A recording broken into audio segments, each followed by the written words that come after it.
Welcome back, everyone. We're diving into a case today that starts in a seemingly peaceful town, Hudson, Wisconsin, back in 1993. Small town. You know the kind where violent crime is almost unheard of. Exactly, until 30-year-old Jane Newman is found dead in her family room. And it just throws the whole community into a tailspin. This case, it's got all the elements that make you question everything you think you know about truth and about justice, even. It initially seems like an open and shut home invasion, right? Yeah. But as we dig into the details, the story gets a lot more complicated, I'll tell you. The police reports, they show signs of forced entry at the Newman house, a struggle, but nothing of value was actually stolen. Almost like it was staged, made to look like a burglary. And then there are these weird details, things that just don't fit the typical crime scene. Yeah, like what? Well, for one, there's pieces of bubble wrap and electrical tape scattered around Jane's body. That's strange. And then there's the fact that the murder weapon, it's just gone, vanished. Okay, so we've got a staged scene, weird evidence, and a missing weapon. This is already getting interesting. Right. It's like someone was trying to send a message or maybe throw the investigation off track. Who knows? It definitely makes you think, that's for sure. And then, of course, there's the husband, Jim Newman. He's the one who called the police, said he found Jane's body after getting home from work. Had an alibi, right?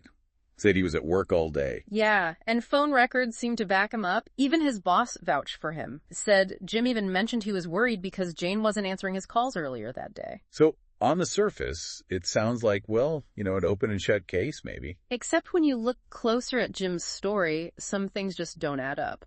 Like what? Give me an example. Well, he waited a while before actually going home to check on Jane, even after those unanswered calls.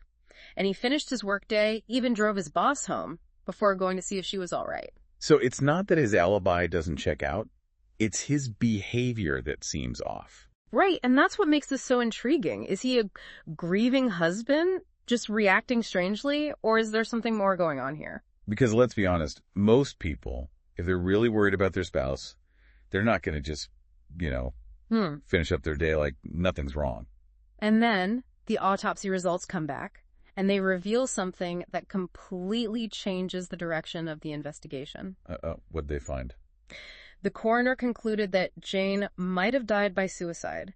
They found the gun in her mouth, her hand on it, like she pulled the trigger. So maybe it wasn't a murder after all. Well, that's what you'd think, right. But here's the thing, Jim. After hearing this, he changes his story entirely. Hold on, wait, he changes his story. After the autopsy? Yeah, now he says he found Jane dead from a self-inflicted gunshot and that he staged the whole break-in to protect her reputation. Whoa, so he's admitting to tampering with the crime scene. And get this, he describes this elaborate suicide scenario like something straight out of a movie. Okay, now I really need to hear this. What'd he say happened? He claimed he found a shotgun in the laundry room, propped up, the barrel sticking through a hole in the wall. A hole in the wall? How did that get there? Well, according to Jim, it was already there. And there was fishing line tied to the trigger of the shotgun. So he's saying Jane rigged this whole thing up to make it look like an accident? That's his story. But the whole thing is just so bizarre, so convoluted. I mean, first of all, where did the shotgun even come from? Yeah, good point. And wouldn't there be like a suicide note or something if that's what really happened? Exactly, there was no note. And remember, the shotgun itself is missing. Okay, so this revised story of his, it's raising more questions than answers. It really does. It's like he's trying too hard to make us believe something that just doesn't quite add up. And, people don't always go to these lengths to cover up a suicide, especially not in such an elaborate way. It makes you wonder if maybe he's trying to hide something even bigger, right? Yeah, like what actually happened that day? Now, it's important to note, Jim did pass a polygraph test. Oh, so he passed. But those aren't always reliable, are they? Exactly. They can be influenced by a lot of factors, and you have to consider everything else we know about the case. Makes sense. So what was the reaction from Jane's family? They must have been devastated. They were, and they absolutely refused to believe that she would take her own life. Do they have any reason to be suspicious of Jim? They just knew Jane, They couldn't picture her ever doing something like that. They said she was a loving mother, excited for the holidays, no signs of being suicidal. So they didn't buy the suicide story, not one bit. Not at all. And their refusal to accept the official narrative, it becomes a major driving force in this whole case. How so? What did they do? They started writing letters, tons of them, to the district attorney, urging him to take another look at the case. So they weren't just going to sit back and accept this, huh? No way. They even hired a private investigator to dig up anything that the police might have missed. Wow, they were determined to find out what really happened to Jane. And eventually, all their efforts, it leads to a civil suit filed in the name of their grandson, Jonathan, Jane, and Jim's son. A civil suit, that's a whole other level. It was.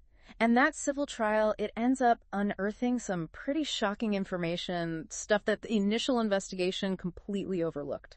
All right, well, now you've really got me hooked. Yeah. Let's get into that civil trial and all the craziness that comes out of it. That's where we'll pick up in part 2, so stay tuned. All right, so we're picking back up with this civil trial, huh? And like we said before, it's not about proving Jim's guilt beyond a reasonable doubt like in a criminal case. Right. It's more about, is it more likely than not that he was responsible for Jane's death?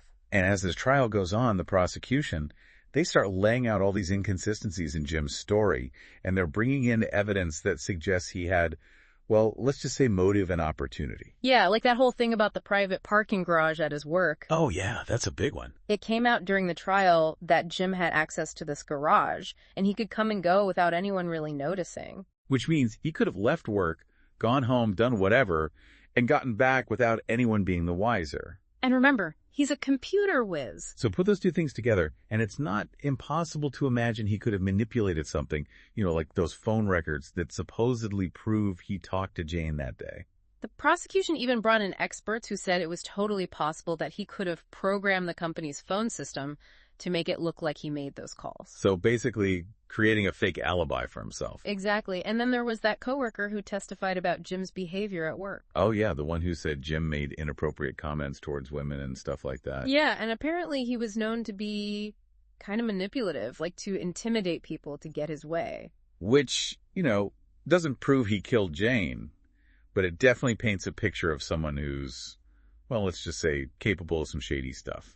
And his ex-wife even accused him of stalking and harassing her after they split. Okay, so we're seeing a pattern here, maybe. And then there's that whole thing about the garage door at their house. Oh yeah, the one that was supposedly malfunctioning. Jim had said Jane called him about it that day, but the investigators, they never actually confirmed if there was anything wrong with it. So was it just another part of his made-up story, or was it real?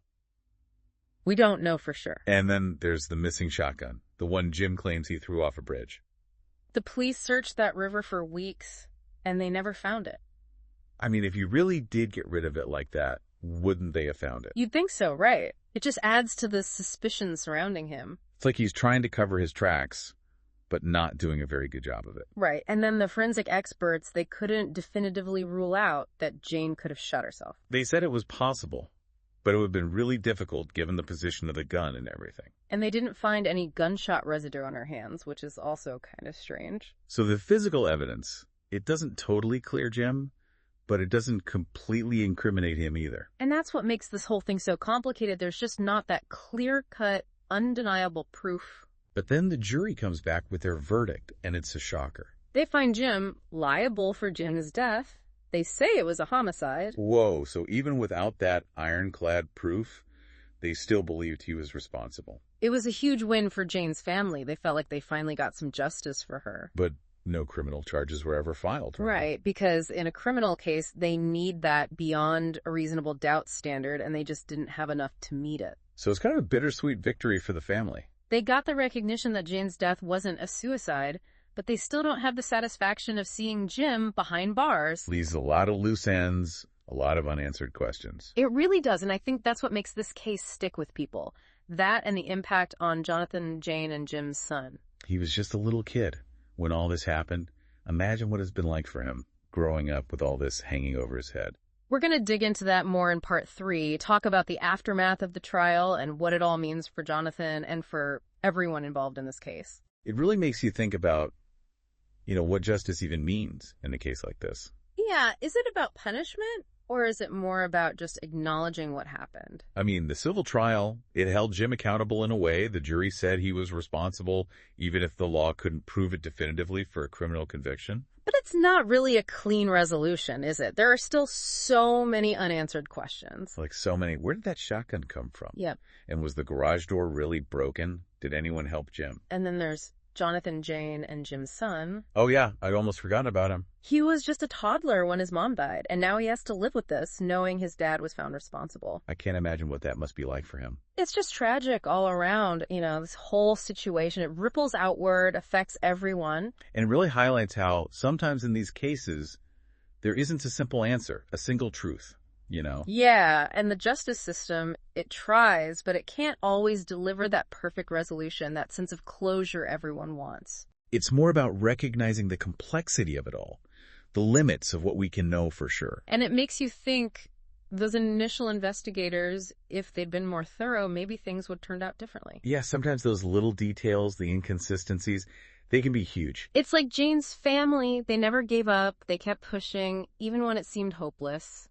And that's what ultimately led to the civil trial, right? Exactly. Their persistence, it's really inspiring. They wouldn't let Jane be forgotten. They were fighting for her, for the truth, no matter what. So what do we take away from all of this? I think for me, it's a reminder that truth can be a lot messier than we want it to be. And that justice, it doesn't always look the way we expect. And sometimes those big questions, they just don't have easy answers. But it's still important to ask them, to keep searching. The Jane Newman case, it really gets under your skin, makes you think. And hopefully it encourages everyone to, be a little more critical, a little more skeptical. Question everything, right? This deep dive, it's just a starting point. There's so much more information out there about this case. Articles, interviews, court documents, it's all out there if you want to dig deeper. And we encourage you to do that, to form your own opinions. It's a case that stays with you, long after you think you figured it out. So thanks for joining us on this deep dive into the Jane Newman case. It's been a journey, that's for sure, and we appreciate you coming along for the ride.